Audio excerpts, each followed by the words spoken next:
Porque te abates, ó minha alma, e te comoves, perdendo a calma.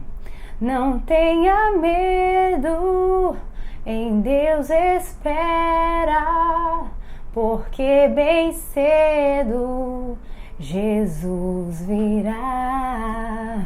Aleluia!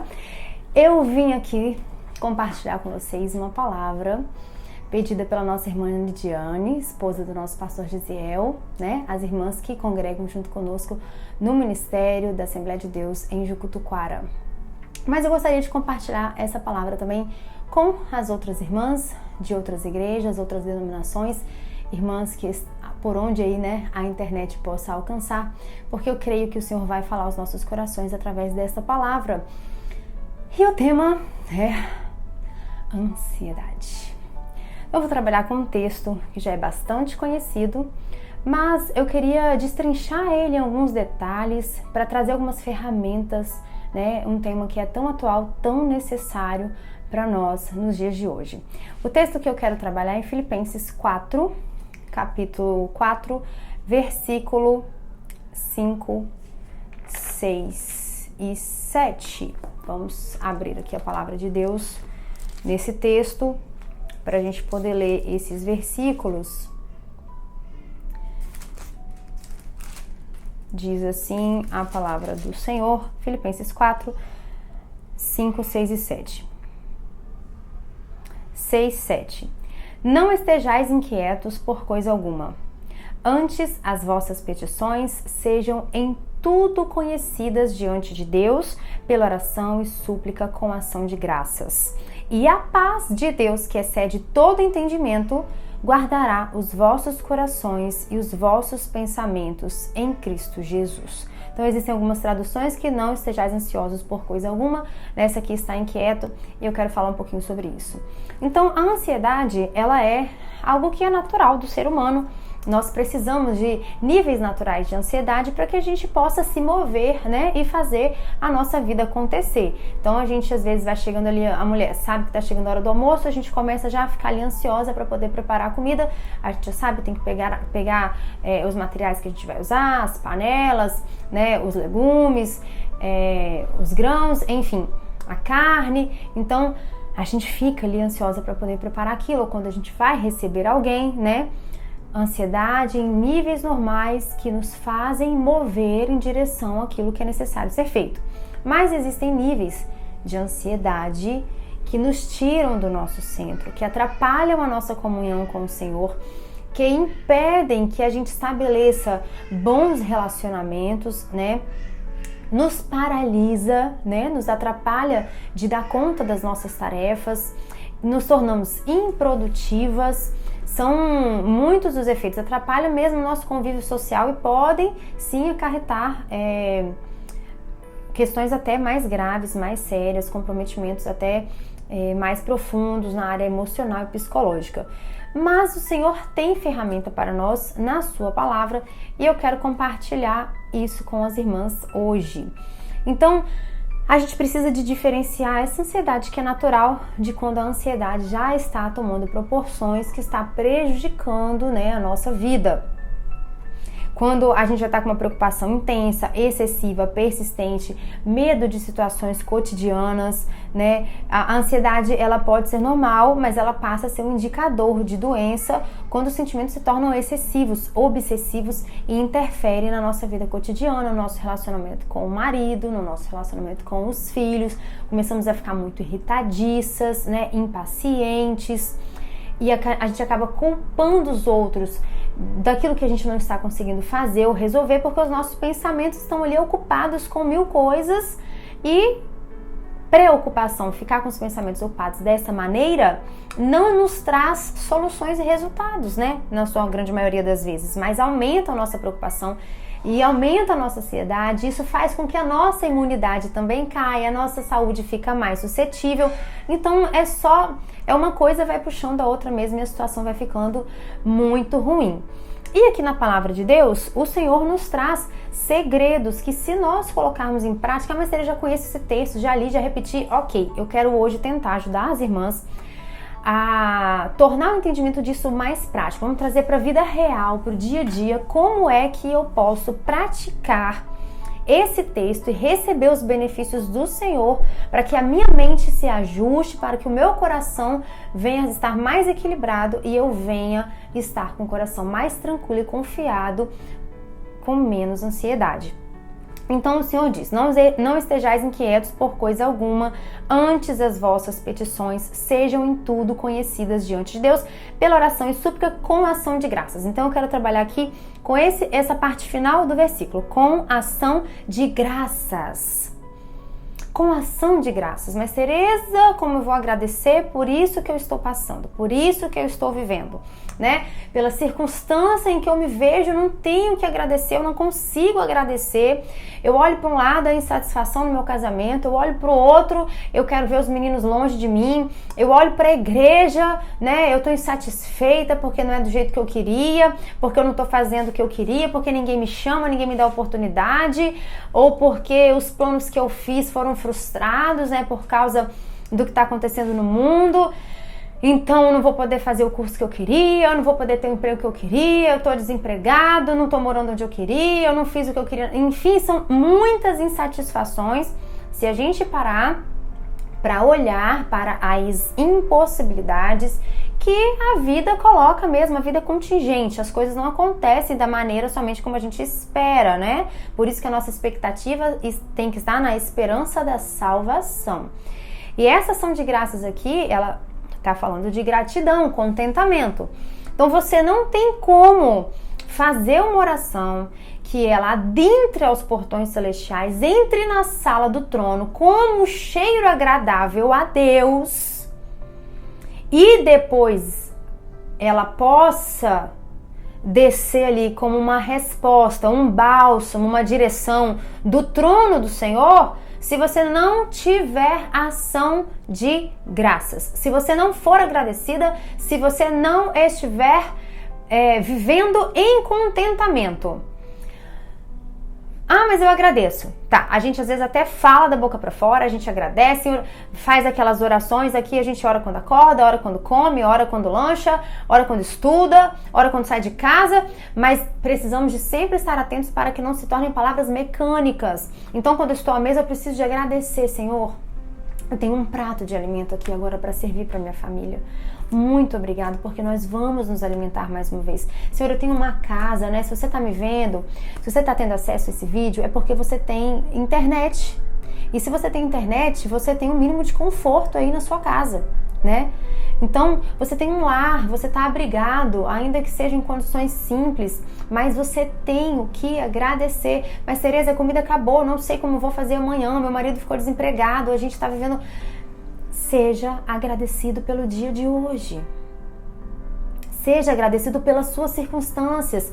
Independente se essa circunstância inclui dívida, falta de dinheiro, falta de comida, se inclui problemas familiares, pessoais, nós precisamos de entender que o nosso relacionamento com Deus, essa gratidão, esse contentamento que a gente volta para o Senhor, ele independe da circunstância que a gente esteja vivendo.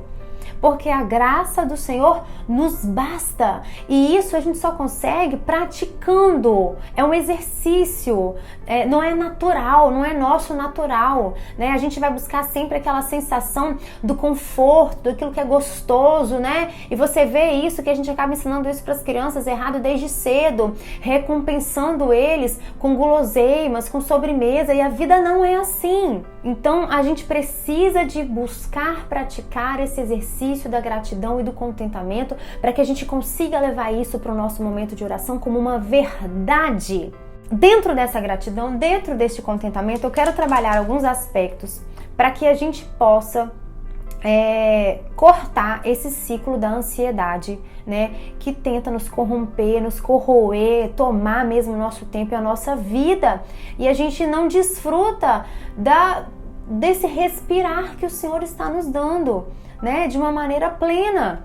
E essa plenitude não tem nada a ver em não ter problema, mas é justamente no meio das nossas circunstâncias a gente conseguir adorar ao Senhor com alegria e ter essa comunhão, essa intimidade como algo realmente próprio nosso, como algo que está vivo.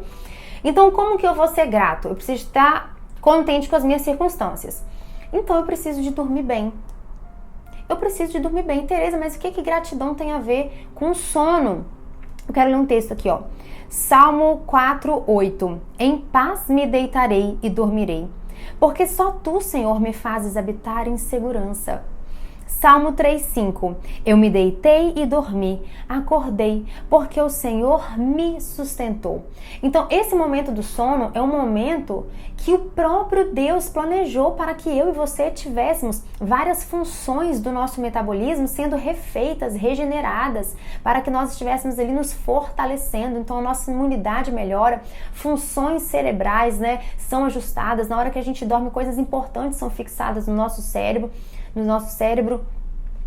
Existe ali o descanso, substâncias que são liberadas para o bom funcionamento da nossa saúde, do nosso cérebro. Então a pessoa que ela dorme pouco, ela fica irritadiça, ela fica desconcentrada, ela fica automaticamente mais ansiosa.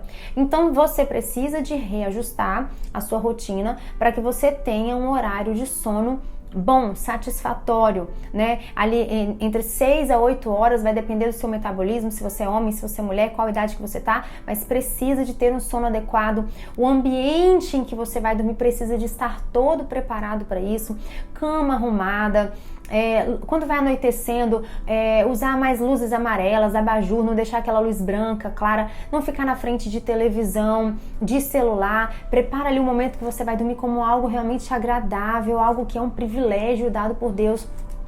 Uma leitura de um livro que te edifique, ou a própria Bíblia, um momento ali de você ter uma conversa mais tranquila com seu esposo na cama, de fazer um devocional junto, de orar, né? Um momento ali de ter realmente essa intimidade do casal. O quarto tem que ser aconchegante. Se tem muita coisa no seu quarto, elimina móveis, elimina bagunça, elimina os lugares que você sempre apoia, né? Coisas e objetos e vai ficando bagunçado. Prepara o ambiente do seu sono para que, mas a minha casa é muito simples, não tem problema ser simples, contanto que você entenda os princípios, né, de ordem do próprio Deus, de quando fez a criação. O seu quarto precisa de ser um lugar agradável, né? Agradável, para que você possa dormir, e você precisa de respeitar os horários também para que o seu corpo produza adequadamente as substâncias que Deus planejou.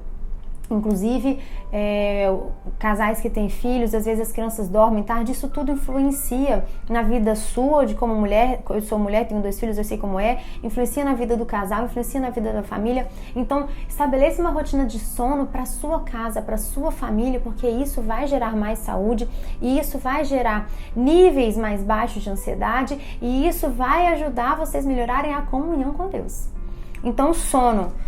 Sejam gratos pelo sono, não seja ingrato pelo sono, né? Mal agradecido. Não trate o sono de qualquer maneira, mas use mesmo o sono como uma ferramenta de Deus para a sua vida, né? Para descansar ali o seu corpo, para que no outro dia você possa estar em plena potência para servir ao Senhor, para adorá-lo e para fazer o que precisa ser feito. Um outro ponto para a gente poder cuidar aí da questão da ansiedade, a alimentação. Mas Tereza, a alimentação, o que a alimentação tem a ver com Deus? Tem tudo a ver, porque foi Deus que fez todas as coisas, foi Ele que fez todos os alimentos saudáveis para que nós viéssemos a nutrir o nosso corpo adequadamente, e o nosso corpo nada mais é do que um templo do Espírito Santo. Então a gente precisa sim de agir com mais responsabilidade em relação ao nosso templo, ao nosso corpo. Falei do sono, que tem a ver com isso também, agora eu tô falando da alimentação. Tem um versículo que diz assim, Provérbios 25:16. Achaste mel? Come só o que te basta, para que porventura não te fartes dele e o venhas a vomitar. Né? A gente pode ter várias aplicações, mas eu quero aplicar aqui realmente para a questão da alimentação, para a gente comer com ordem e decência, para que a gente escolha adequadamente os alimentos. Existem alimentos que nos excitam, que nos deixam mais animados, aceleram o metabolismo, por exemplo, uma canela. Existem alimentos que já nos deixam mais calmos, que a digestão é melhor, que vai nos ajudar a dormir melhor. Então, você precisa de conhecer um pouquinho também de alimentação. Evitar os industrializados, que a gente sabe que tem muito produto químico que interfere nas nossas emoções, no funcionamento do nosso cérebro, entendeu? E vai, consequentemente, interferir na questão da ansiedade. Então, a gente precisa de buscar uma alimentação mais saudável, que é coerente com aquilo que o Senhor nos ofertou quando Ele mesmo estabeleceu a criação, né? Ter hábitos de alimentação mais saudáveis, até substâncias. Quando a gente se alimenta mais adequadamente e a gente realmente fica nutrido, a gente consegue até resolver essas janelas de ansiedade que a gente fica querendo comer muito doce, querendo comer muita gordura, apesar de que existem dietas com gorduras boas, que é excelente também. Mas se atentem aí a essa questão da alimentação, porque também é uma maneira de nós sermos gratos a Deus, né, por aquilo que Ele nos deu. Aí, feira no final de semana, geralmente toda cidade tem feira, você consegue comprar muito mais acessível do que no supermercado, alimentos saudáveis, mais saudáveis, né? E se preocupe com a sua alimentação. Se você precisa também de fazer uma suplementação, verifica isso, porque é importante que o nosso corpo esteja plenamente nutrido. Às vezes a gente fala tanto de nutrir a igreja do Senhor com banquetes espirituais, mas o nosso corpo precisa também de estar adequadamente nutrido para que a gente possa servir ao Senhor, né, com toda essa plenitude. Outro ponto para a gente poder cuidar dos nossos pensamentos, que está relacionado aqui a tudo o que o Senhor nos instrui na sua própria palavra. Filipenses 4, versículo 8. Quanto ao mais, irmãos, tudo que é verdadeiro, tudo que é puro, tudo que é amável, tudo que é de boa fama, se há alguma virtude e se há algum louvor, nisto pensai. Então, eu quero fazer um contraponto primeiro com a parte anterior que eu tinha dito em relação à nossa circunstância, da gente ser grato à nossa circunstância. Então, primeiro eu preciso de estar instalada na minha realidade, eu preciso de olhar para a minha vida é essa, a minha vida é essa, e eu preciso de ter contentamento com isso, e preciso de ter sobriedade para as coisas que podem acontecer, né? A gente está passando por um momento que eu posso pegar essa doença ou não, eu tô viva, para morrer basta estar viva, então eu posso morrer ou não, então eu preciso de encarar esses assuntos que aparentemente são muito polêmicos e nos deixam instáveis, nos trazem instabilidade emocional.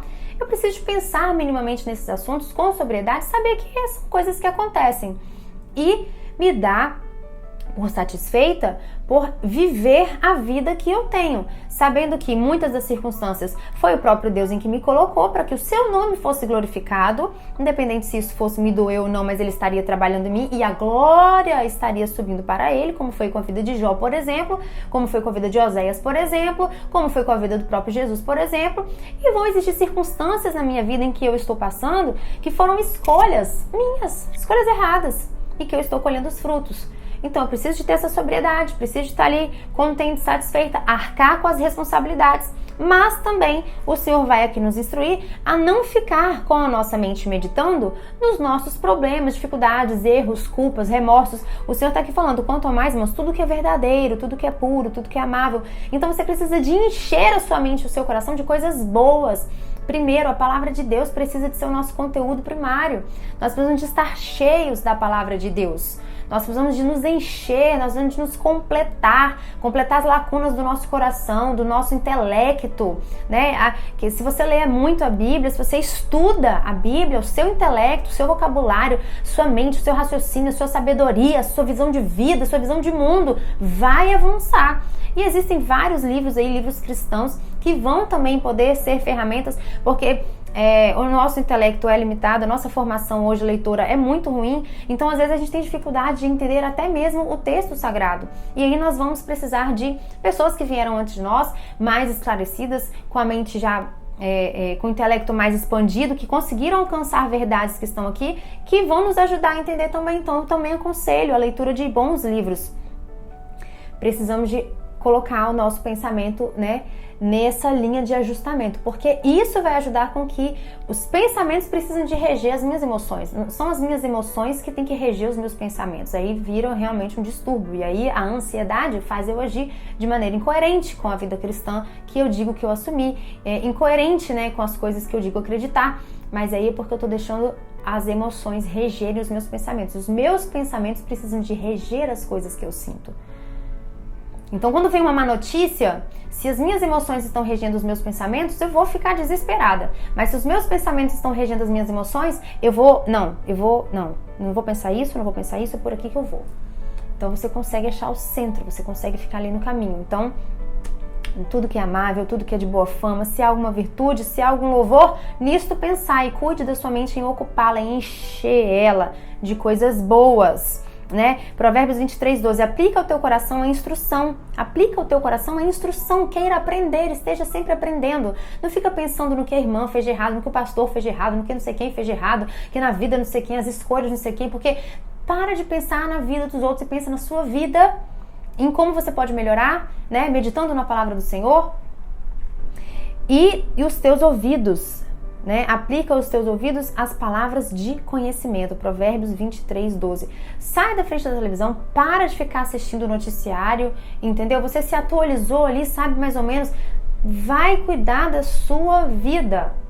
Deixa as notícias ruins. Tem gente que fica assistindo o telejornal e é crime, e é um monte de coisa ruim acontecendo no mundo. A gente sabe que está acontecendo, nós estamos esperando a volta de Cristo. E por estarmos esperando a volta de Cristo, sabemos que as coisas só vão piorar. Então, encha o seu coração e a sua mente para que você possa estar cheio do Espírito Santo de Deus, com a fé renovada, firme no Senhor, para que você esteja ali como Pedro, como Paulo, que estavam entendendo, que estavam sendo entregues à morte, né? Por Cristo, mas estavam ali instruindo a igreja.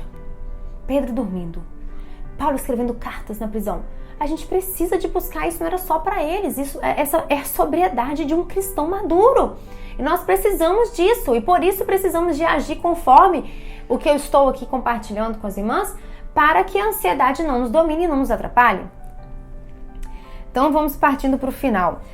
Sono, alimentação, cuidar dos pensamentos, planejamento. Se a gente não se planeja, a gente planeja falhar, né? Eu quero ler aqui, em Lucas, capítulo 14, versículo 28 a 30. Pois qual de vós, querendo edificar uma torre, não se assenta primeiro a fazer as contas dos gastos para ver se tem com que acabar?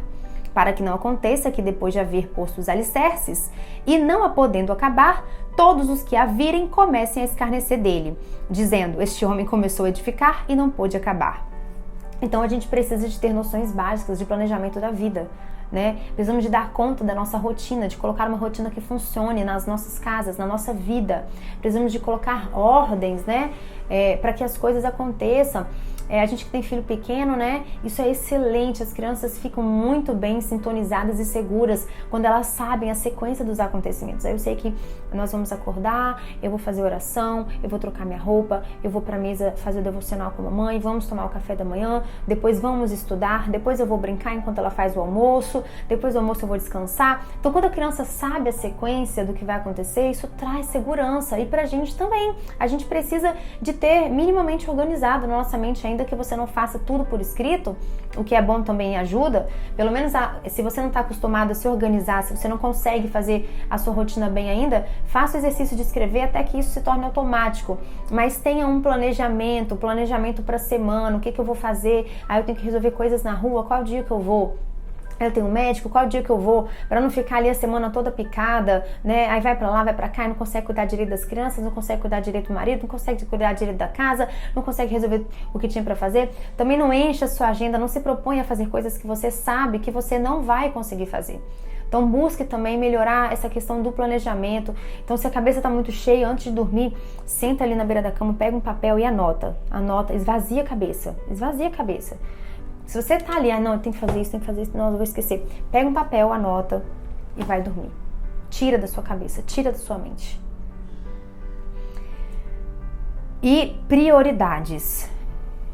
Prioridades. Eu quero ler o texto aqui que está em Mateus 6:33. Mas buscai primeiro o reino de Deus e a sua justiça, e todas estas coisas vos serão acrescentadas. Os versículos anteriores vão estar falando de comer, beber e vestir, certo? Dessas necessidades básicas. Mas buscai primeiro o reino de Deus e a sua justiça, e todas estas coisas vos serão acrescentadas. Então eu, como mulher, preciso de saber, esbarrei aqui no microfone, preciso de saber quais são as minhas prioridades. Eu preciso de buscar primeiro o reino de Deus. É muito lindo falar isso, a gente repete isso, mas na prática às vezes a gente não sabe como fazer isso funcionar, como realmente buscar o reino de Deus.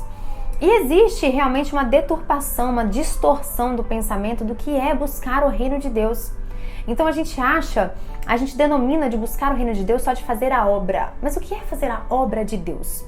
Então, voltemos a Gênesis, quando o Senhor fala para o homem sair da sua casa e se unir à sua mulher e formar uma família. Ali existe o projeto primário de Deus, relacionamento do homem com ele, certo? E ali ele criou a família para se relacionar com o Senhor e falar do seu amor, né, da sua poder, da sua criação, a família.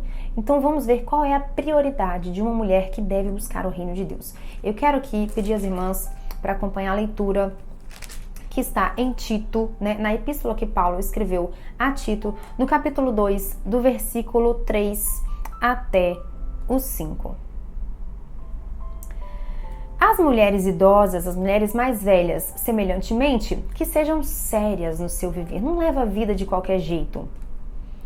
Como convém às santas, mulheres separadas do mundo, mulheres separadas para Deus. Não caluniadoras, não dadas a muito vinho, mestras no bem, para que ensinem as mulheres novas a serem prudentes, a amarem seus maridos, a amarem seus filhos, a serem moderadas, puras, boas donas de casa, sujeitas a seus maridos, a fim de que a palavra de Deus não seja blasfemada. Aqui daria pra gente falar muito, mas aqui resume a prioridade da vida da mulher. Se eu e você, se nós mulheres entendermos que buscar o reino de Deus para nós, dentro do que Deus estabeleceu, é primeiramente cumprir o nosso papel de esposa, de mãe, de dona de casa, nós vamos perceber, nós vamos entender, nós vamos desfrutar de uma comunhão com Deus nessa vida comum do lar. Precisamos de entender que quando estamos cuidando da nossa casa, nós estamos cuidando do reino de Deus. Precisamos de entender que quando estamos cuidando do nosso esposo, honrando, amando, servindo, dando atenção, sendo companheira, sendo boa conselheira, sendo paciente, tendo sabedoria, nós estamos cumprindo a nossa função no reino de Deus. Precisamos de entender que quando estamos ali gestando, parindo, amamentando, trocando fralda, ensinando e nos deixando gastar pela educação desses seres humanos a que Deus nos confiou, nós estamos trabalhando para o reino de Deus.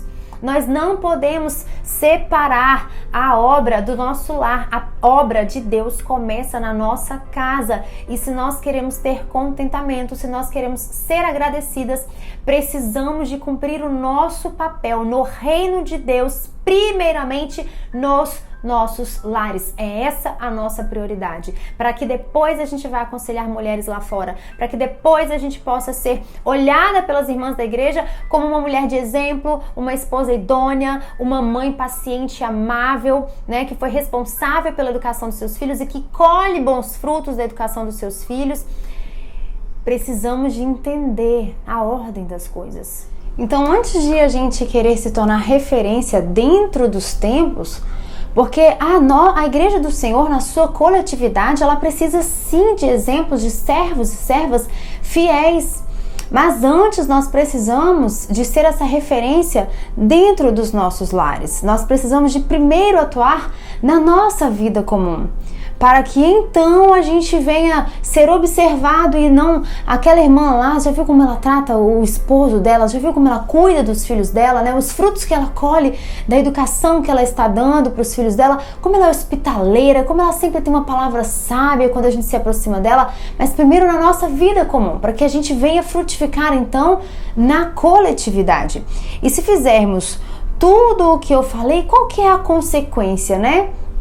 Orar, buscar o Senhor, apresentar suas súplicas com ações de graças e então a paz de Deus que excede todo entendimento, né? É uma paz de Deus que ela excede o nosso entendimento, a nossa capacidade intelectual. Ela não alcança como que aquele irmão, como que aquela irmã estão passando por aquele problema, estão passando por aquela dificuldade, mas eles não estão desesperados, eles não estão comendo as unhas, não estão ali em cima da comida, comendo desesperadamente. Eles não, a gente olha, eles estão em paz, ela está ali tranquila, ele está ali tranquilo. Como isso?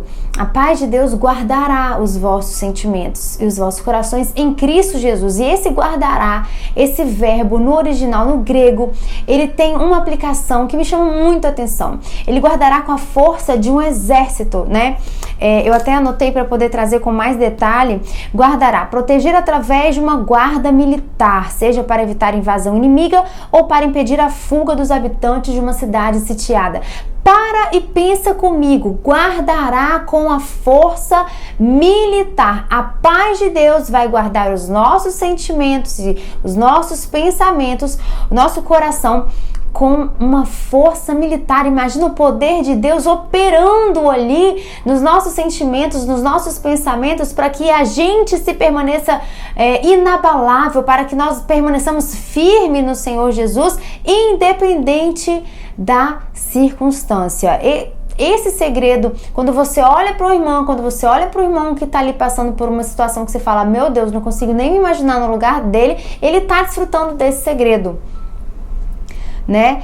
E essa vida comum, quando a gente reproduz isso que eu falei, o sono, a alimentação, o planejamento, né, as prioridades, a gente entra numa comunhão coerente com Deus, né, para que a gente realmente venha a estar contente, satisfeito, feliz. E então essa gratidão realmente seja algo natural, seja algo verdadeiro, né? Essa palavra que eu queria trazer para os irmãos, para as irmãs, né, sobre a ansiedade. E essa ansiedade parece agora, assim, se a gente fosse falar, Pai, se puderes, passa de mim esse cálice. Porque parece que a ansiedade se tornou uma cruz que nós somos obrigados a carregar até o final das nossas vidas nesse tempo presente. Isso não é uma verdade. Nós não devemos aceitar ser consumidos por essa ansiedade que nos corrói, que mingua a nossa vida, porque o Senhor tem segredos na sua palavra para que a gente venha desfrutar de paz, para que a gente venha estar plenamente confiante no nosso Senhor, aguardando a sua volta. E eu quero deixar um último conselho. Procura o seu pastor, procura um obreiro confiável, procura uma irmã idônea, tem amigos, né, que possam te edificar com uma palavra de sabedoria, em oração, com jejuns.